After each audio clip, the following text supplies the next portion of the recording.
एक ज्ञानी साधु का एक शिष्य था, जो स्वभाव में बहुत ही भोला और नासमझ व्यक्ति था। शिष्य अपने गुरु का आदर सम्मान बड़ी ही निष्ठा और तहे दिल से करता था, किंतु फिर भी वह अपने गुरु की कुछ बातों को नजरअंदाज कर देता।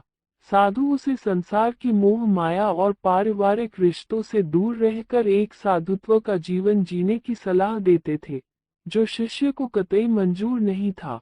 वो परिवार से दूर नहीं रह सकता था और अपने गुरु की भक्ति भी नहीं छोड़ना चाहता था। वो गुरु भक्ति और पारिवारिक रिश्तों में कोई भेद नहीं रखना चाहता था। एक दिन वह अचानक अपने गुरु के पास आश्रम में आया और बोला, गुरुजी मेरा रिश्ता पक्का हो गया है।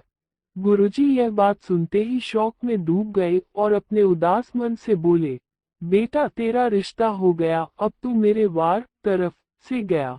शिष्य अपने स्वभाव से थोड़ा भोला और नासमझ था। वह अपने गुरु की बात का अर्थ नहीं समझ पाया, किंतु इतना समझ चुका था कि गुरु जी मेरे रिश्ते से खुश नहीं है और वह वहां से चला जाता है। कुछ दिनों बाद वह दोबारा अपने गुरु के पास आता है और कहता है, मैं आपको अपनी शादी का कार्ड देने आया हूँ। गुरुजी ने फिर वैसा ही जवाब दिया और बोले, बेटा अब तू तेरे परिवार से भी गया। उसने अपने गुरुजी के इस कथन का भी कोई जवाब नहीं दिया। कुछ दिन बाद में वो फिर अपने गुरुजी के पास आया और बोला, गुरुजी मेरा विवाह हो गया और पत्नी भी घर आ गई है। गुरुजी ने तीसरी बार भी एक वैसा ही कथन बोल डाला, बेटा अब तो तू दुनिया से गया। अपने गुरु के मुख से ऐसी तीन बातें सुनकर वो थोड़ी नाराजगी से बोला, गुरुजी आप नहीं जानते मेरे परिवार वाले मुझसे बहुत प्रेम करते हैं। हमेशा उन्हें मेरी फिक्र रहती है और मुझे पत्नी भी मुझसे प्रेम करने वाली मिली है। तो आप ही बताइए मैं इन बंधनों को छोड़कर चला जाऊं। उसकी बात सुनकर गुरुजी बोले, तो क्या सच में तुझे ऐसा लगता है कि तेरे परिवार वाले और तेरी नई पत्नी तुझे इतना प्रेम करते हैं? वो बोला, जी बिल्कुल इसमें कोई शक नहीं।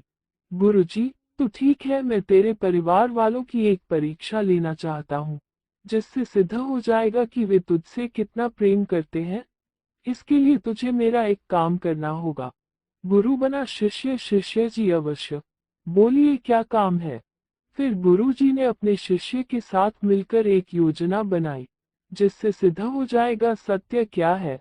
गुरुजी, एक काम कर, आज तू घर जाओ और अचानक पेट दर्द का बहाना करके जमीन पर गिर जाओ और जो जोर से चिल्लाने लग जा, ताकि तेरी आवाज सुनकर वहां सभी एकत्रित हो जाए। फिर तेरे घरवाले डॉक्टर को बुलाएंगे। उसकी दवाई लेने के बाद भी तुझे कहना है, मेरे पेट में दर्द बढ़ता ही जा रहा है। मेरे गुरुजी को बुला दो, मुझे वही ठीक कर सकते हैं, नहीं तो मैं मर जाऊंगा। और जैसे ही मैं वहां पहुंचता हूँ, तू मरने का बहाना कर देना। अपने गुरु की पूरी योजना सुनने के बाद शिष्य ने कहा, ठीक है गुरुजी, आज देखते हैं किसके वचन सत्य हैं। वो अपने घर पहुंचता है और अपने गुरुजी के कहे अनुसार पेट दर्द का बहाना कर जमीन पर गिर जाता है। उसके घर वाले उसे इस अवस्था में देखकर भयभीत हो गए। उन्होंने जल्दी से डॉक्टर को बुलाया। सभी काफी दुखी दिखाई दे रहे थे, जिसे देखकर शिष्य थोड़ा मन ही मन खुश हुआ, लेकिन उसे अभी योजना आगे बढ़ानी थी। वो बोला, मुझे दवाइयों से कोई फायदा नहीं हो रहा, कृपया आप जल्दी मेरे गुरुजी को बुला लाओ, केवल वही मुझे ठीक कर सकते हैं, नहीं तो मैं आज मर जाऊंगा। उसके बड़े भाई तुरंत भागकर गुरुजी को बुला लाए। जैसे ही गुरुजी ने घर के अंदर कदम रखा, उनके कहे अनुसार शिष्य बहाना कर दम तोड़ देता है। गुरुजी उसका हाथ देखते हैं और अपना भगवा रंग के तौलिए से उसे ढक देते हैं और अपने निराश मन से कहते हैं, आप लोगों ने मुझे बुलाने में थोड़ी देर कर दी, मेरा शिष्य अब नहीं रहा। मरने की बात सुनते ही उसके घरवाले खूब जोर जोर से रोने लगे। कोई अपना माथा जमीन पर मारता है, तो कोई भगवान से उल्टा सीधा बोलता है। पूरा परिवार शोक के सागर में डूब चुका था। संत की परीक्षा घर वालों को ऐसे रोते देख गुरुजी बोले, रुको रोइए मत, मैं इसे जिंदा कर सकता हूँ।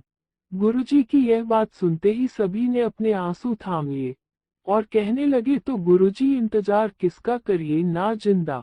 गुरुजी बोले, जिंदा तो मैं कर दूंगा, लेकिन ये बताओ इसकी जगह जाएगा कौन? किसी एक को इसकी जाना होगा और यह जिंदा हो जाएगा।